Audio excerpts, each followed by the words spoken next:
You can always pause that.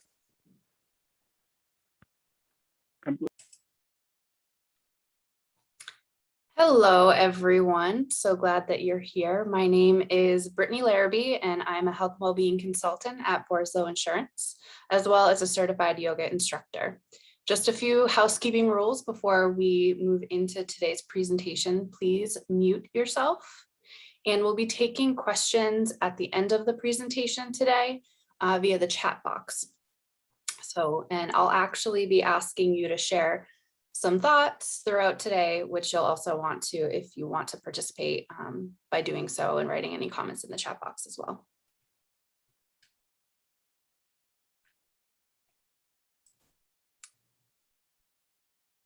So today we're going to be talking about mental health awareness, but before we do, I just wanted to remind everyone on this call that the BI or Borislow Insurance Health and Wellbeing team is here to support you in developing effective and meaningful strategies to develop a culture of health and wellbeing by offering culture assessments and strategic planning, alternative wellness solutions, live webinars and on-site classes, health fairs and on-site demonstrations, coaching and behavioral modification solutions, and much more. So if you have any questions, please be sure to reach out to your Borislow Insurance Health and Wellbeing representative.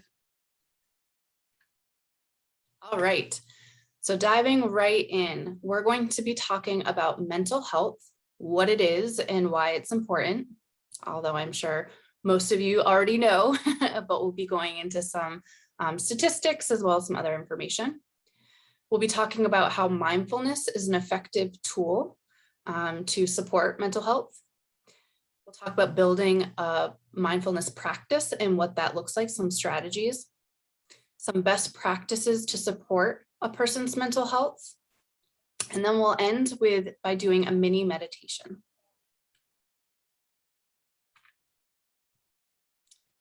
So first things first, we all have mental health, right? Just like we all have physical health. But what is it specifically?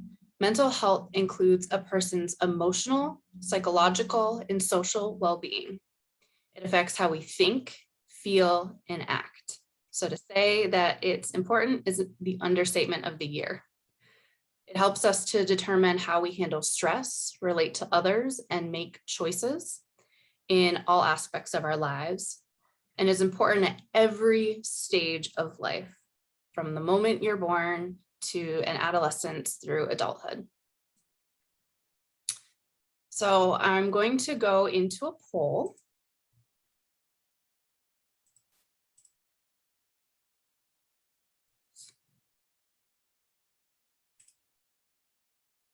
So how many US adults experience mental illness each year?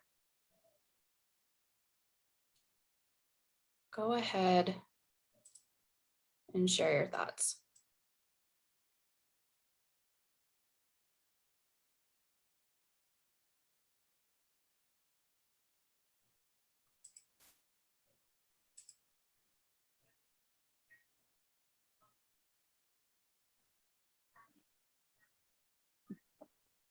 Brittany, I think you need to launch the poll.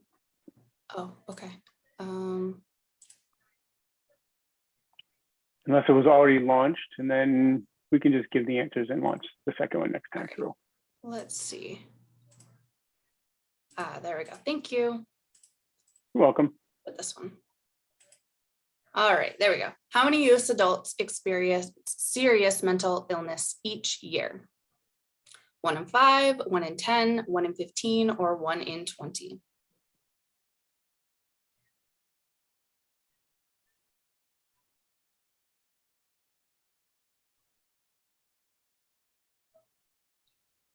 Okay, just a few more seconds. Oh, everyone's answered. Okay. All right, and the correct answer is 1 in 20.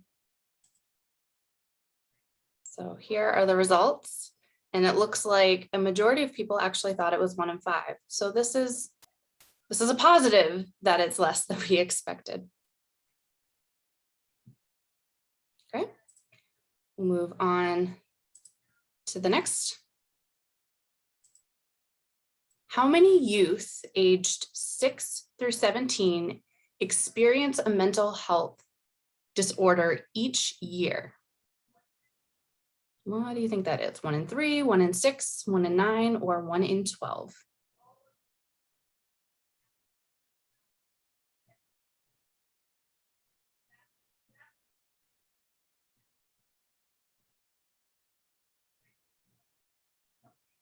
Oh, we're getting close. 94% participated. Do we have any more final thoughts? Okay, we'll go ahead and end it. So the correct answer is 1 in 6. And I'll go ahead and share the results. So a good amount of you guessed that, 31%. And this is so important because a lot of you work with kids, have kids. So definitely good information to know. Okay. And last, but certainly not least, suicide is the what leading cause of death among people aged 10 to 34? What do you think? It's the second leading cause, third, fourth, or fifth?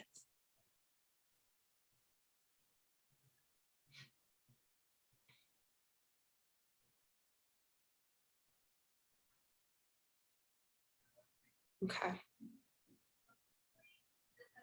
All right. So go ahead and end. The correct answer is it's the second leading cause, which is really scary, but to help build the case, this is why it's so important. So you all majority guessed. All right. So now that we've defined what mental health is, we've talked a little bit about some statistics. Let's talk about how this is a standalone epidemic, right? So we've had a lot of things going on in the last couple of years, and mental health has been an ongoing and growing issue, but it definitely is more pressing than ever. So we've got some statistics here to show that 70 million Americans are struggling with mental health in some way, shape, or form. 110 million Europeans are struggling. That's 1.4, or there are 1.4 billion people worldwide. And about 60% of all of that is untreated, right? So mental health is definitely one of those things where, and just like any other serious health condition, right, it is harder, it becomes more serious when it's not being managed and people aren't getting the resources and support that they need. Anxiety is being shown to be the #1 mental health challenge, followed by depression.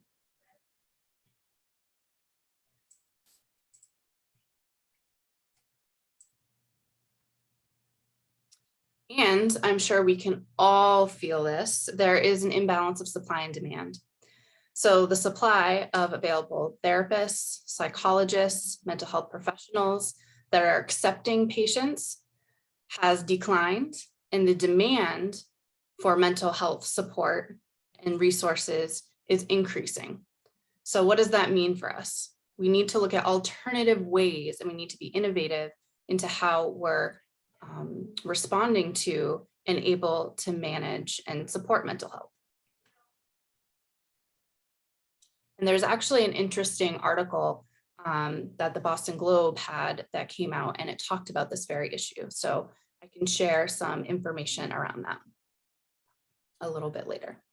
So I want to engage you in this conversation. What is mindfulness? Go ahead and share in the chat box what you think mindfulness is, or what is mindful living? What does mindfulness mean to you?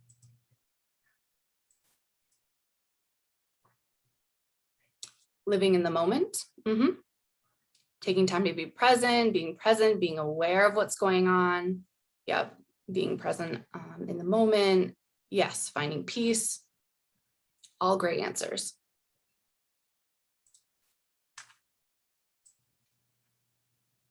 So one definition is the quality or state of being conscious or aware of something. And another definition is the ability to know what's happening in your head at any given moment without getting carried away with it. So the example I love to give for this and really helped me in the beginning of my mindfulness journey is if you imagine you're a pedestrian, you're standing in front of a busy street and you're watching all the cars go by, okay? And the cars are your thoughts. I want you to imagine that the goal, right? Your mind is thinking. That's what it does, right? It's not doing anything wrong by having all these thoughts, but the car are your thoughts. Now, the goal is as a pedestrian, you just want to watch the cars go by. You're just watching your thoughts go by. You don't actually want to get in the car, okay? So I found that to be helpful. So now I'm going to share with you a video about why you should care about mindfulness. And I love this one because I think it's very relatable. So I'm going to stop sharing and then share the video.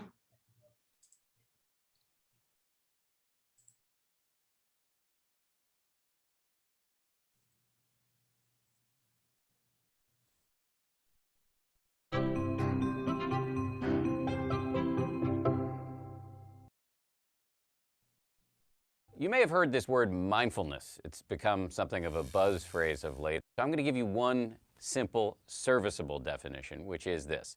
Mindfulness is the ability to know what's happening in your head at any given moment without getting carried away by it. Imagine how useful this could be. Just as an example, you're driving down the road and somebody cuts you off in traffic. How do you normally react? I think most of us, we normally react by having a thought, which is, I'm pissed. And then what happens next?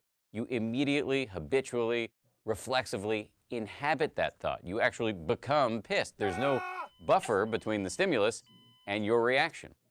With just a little bit of mindfulness, in that same situation, you might notice my chest is buzzing, my ears are turning red, I'm having a starburst of self-righteous thoughts, I'm getting angry. But you don't necessarily have to act on it and chase that person down the road, screaming at them with your kids in the back of the car thinking you've gone nuts. Now, you might be thinking, don't I need to get angry sometimes? Aren't I justified? I would say yes, but probably not as much as you think. The proposition here is not that you should be rendered by mindfulness into some lifeless, non-judgmental blob. The proposition is that you should learn how to respond wisely to things that happen to you, rather than just reacting blindly. And that, my friends, is a superpower. How do you get it? The way to get it is through meditation. I believe that meditation and mindfulness are the next big public health revolution. In the 1940s, if you told somebody you were going running, they would have said, who's chasing you? But then what happened next? The scientists swooped in, they showed that physical exercise is really good for you, and now all of us do it, and if we don't, we feel guilty about it. And that's where I think we're headed with mindfulness and meditation. It's going to join the pantheon of no-brainers like brushing your teeth, eating well, and taking the meds your doctor prescribed for you. Let me just close by saying, mindfulness is not going to solve all of your problems. It's not going to render your life a nonstop parade of unicorns and rainbows. Nonetheless, this is a superpower, and one that is accessible by you immediately.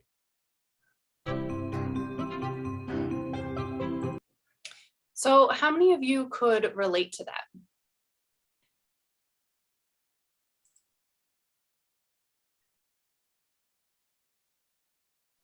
Go ahead and share in the chat.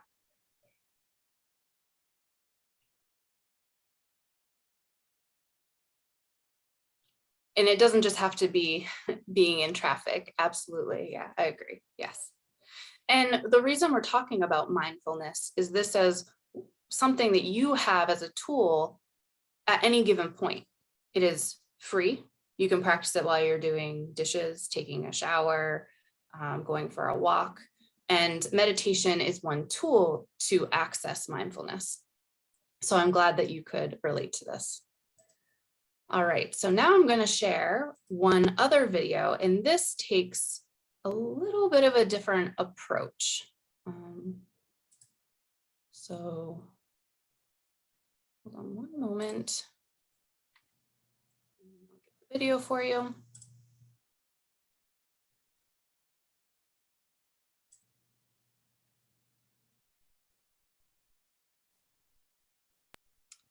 Okay, so this is taking a look at more of the scientific explanation behind mindfulness and why it's so important.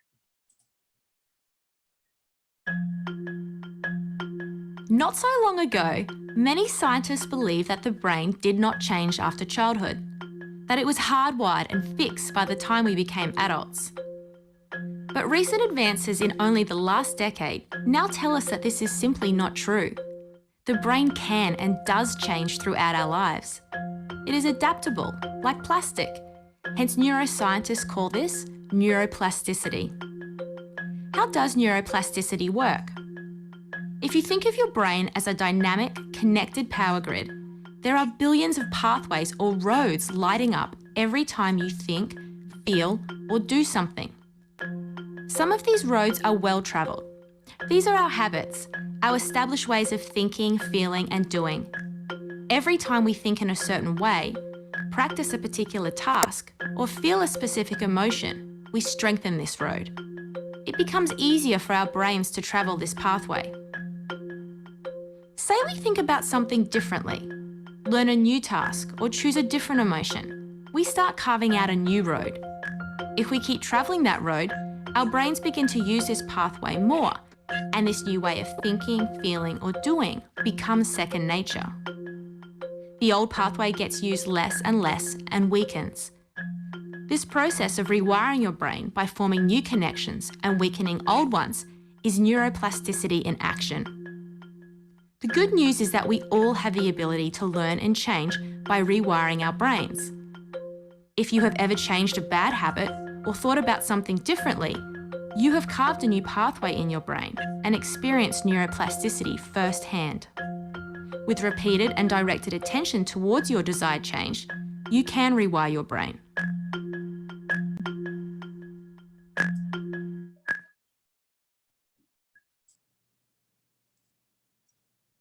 So I don't know about you, but I find that to be very encouraging. Let me pull back where we left off.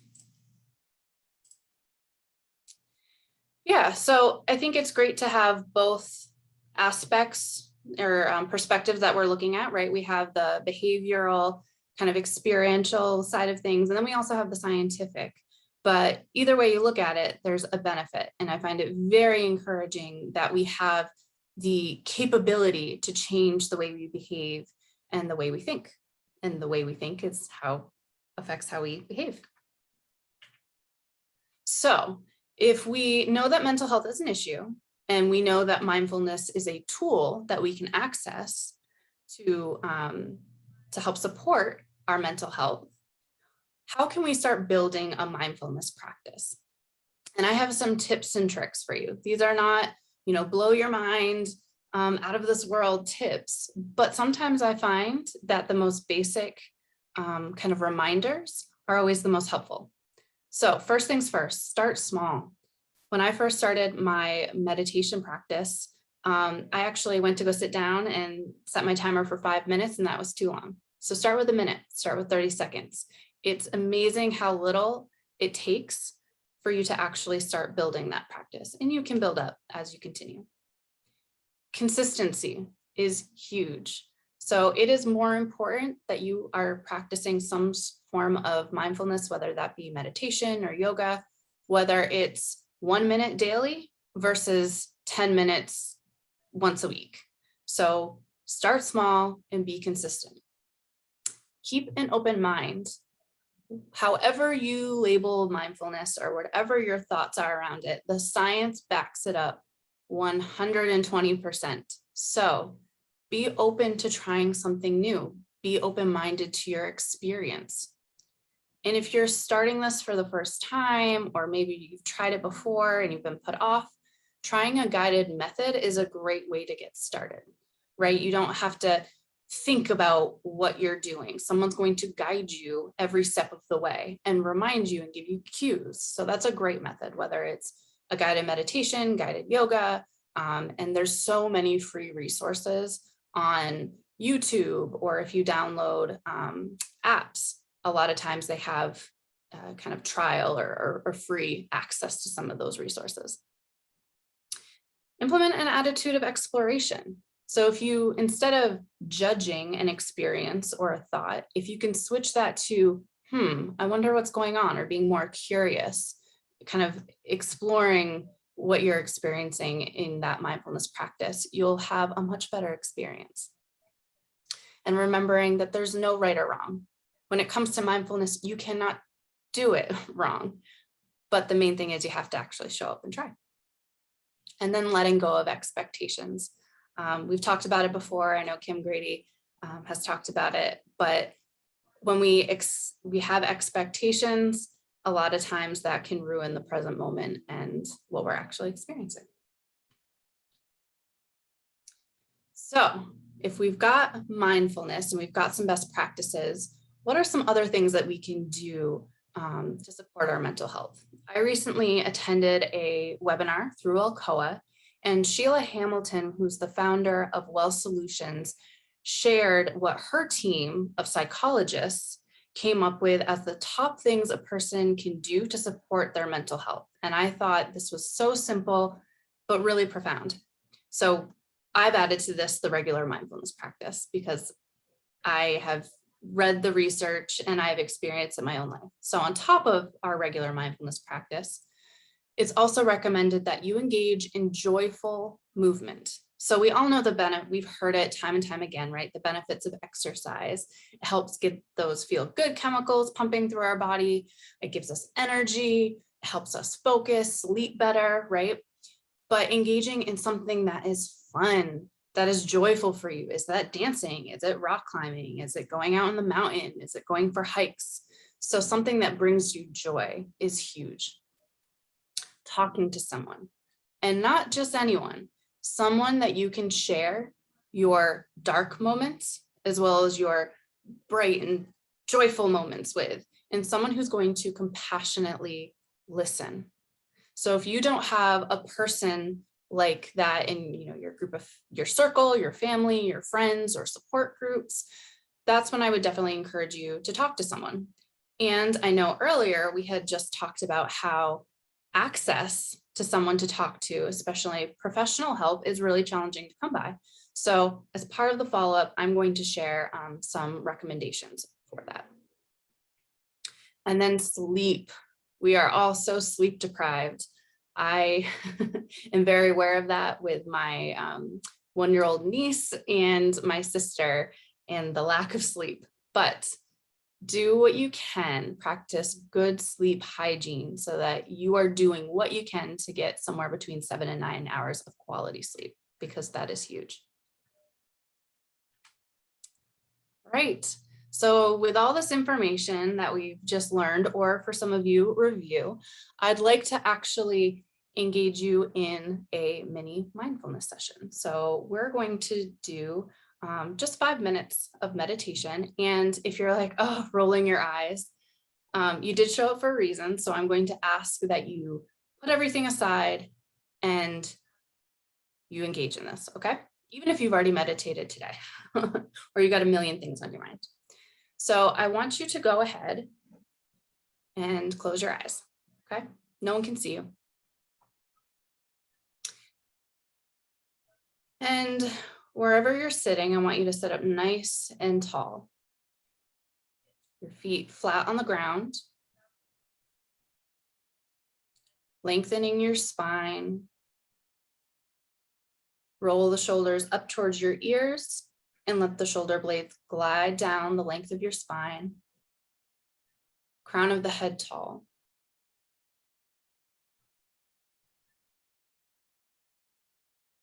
And without changing anything about your breath or changing the position of your body, I just want you to start taking notice of what's going on, any sensations, noticing sounds around you.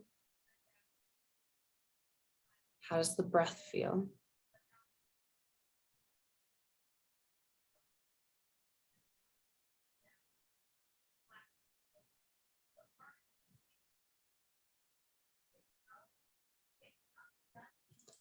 And then on your next inhale, I want you to lengthen the breath.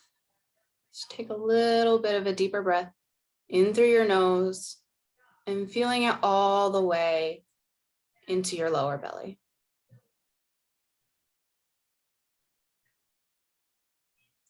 And exhale.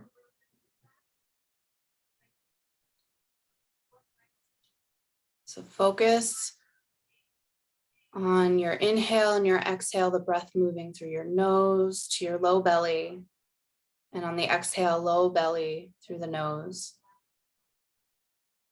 And just continue to follow the breath.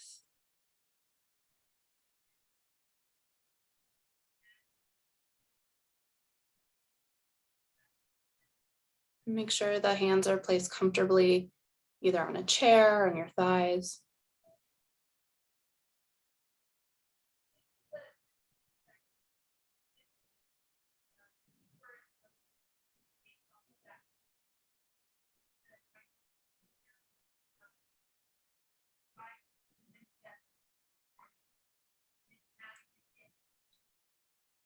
And remember, the point is not to judge your experience, but simply to notice.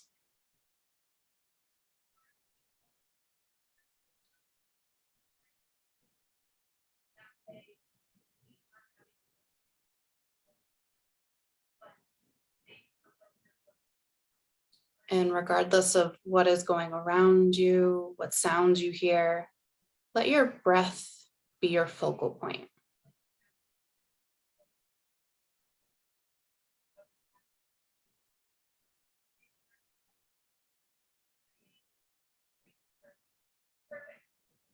And if your mind wanders off, just notice and then bring it back to the breath.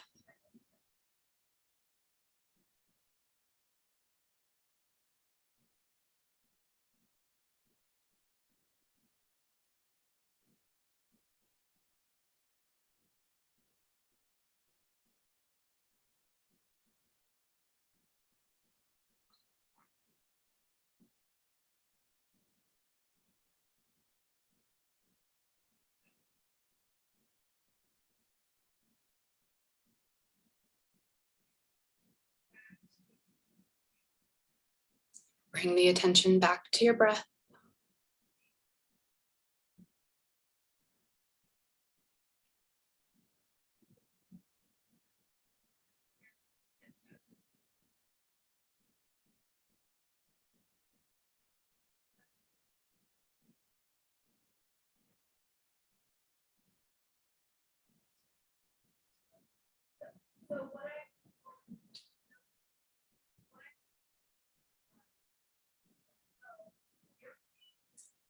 Take one final deep inhale.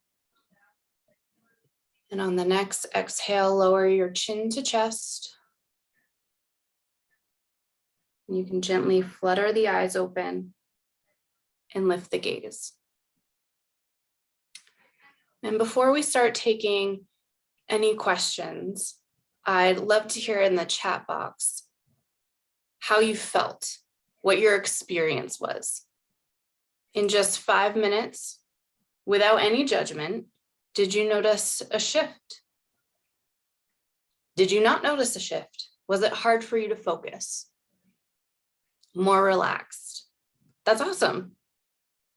I feel like I could fall asleep, relaxed and rejuvenated. That's wonderful, peaceful, needed to keep coming back to my breath. Yes, and that's the practice, right? There's nothing wrong. I don't know how many times I've meditated and I realize like halfway through or at the end, my mind's gone somewhere completely different, but that's okay. Very focused and within my body.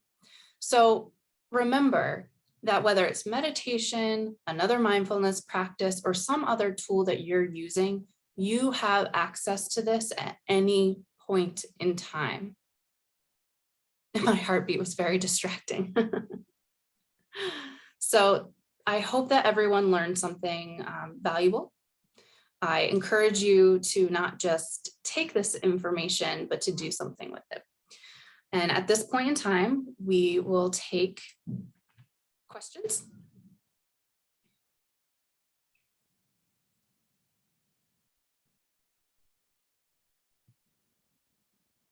few minutes to see if there are any questions.